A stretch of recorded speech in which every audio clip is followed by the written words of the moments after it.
Assalamualaikum warahmatullahi wabarakatuh. Saya Rizky Arjita Septiani dari kelas 11 MIPA 2 akan menjawab pertanyaan dari Bapak Abdul Razak SPD selaku guru sejarah Indonesia, yaitu apabila seandainya Kaigun tidak didirikan, apakah Indonesia akan merdeka secepatnya atau paling tidak tanggal 17 Agustus 1945?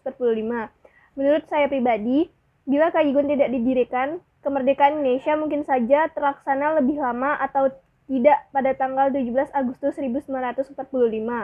Sejak adanya tanda-tanda kekalahan Jepang dalam Perang Dunia Kedua, sekitar tanggal 14 Agustus 1945, Angkatan Perang Jepang diwajibkan untuk mempertahankan status quo, yaitu tidak memperbolehkan mereka untuk merubah status wilayah di Indonesia atau tetap menjajah Indonesia.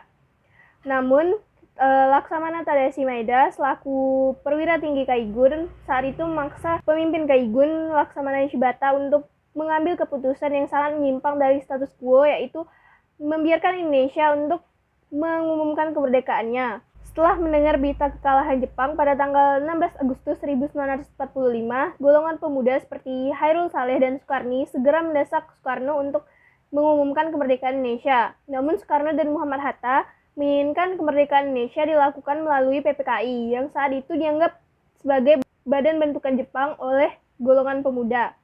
Karena itu, golongan pemuda memilih untuk menculik Soekarno dan Muhammad Hatta ke Rengas Dengklok dan mendesak mereka agar segera mengumumkan proklamasi.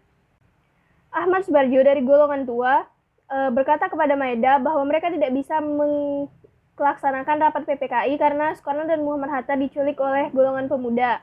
Mendengar itu, Maeda pun memerintahkan perwira Kaigun untuk mencari keberadaan Muhammad Hatta dan Soekarno. Dan mereka menemukan bahwa Soekarno dan Muhammad Hatta ada di Rengas Dengklok.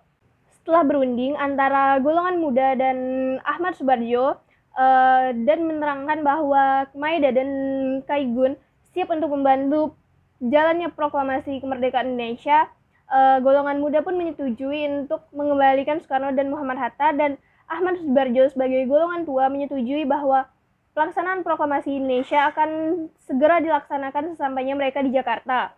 Laksamana Maeda pun bersedia meminjamkan rumahnya karena saat itu rumahnya lah yang dianggap paling aman. Laksamana Muda Maeda menjamin keamanan mereka karena Maeda merupakan kepala perwakilan Kaigun, sehingga rumahnya akan dihormati oleh Rikugun yang masih mempertahankan status quo-nya saat itu. Jadi, jalannya pelaksanaan kemerdekaan Indonesia juga dibantu oleh Kaigun, terutama perwira tinggi mereka yaitu Laksamana Tadashi Maeda.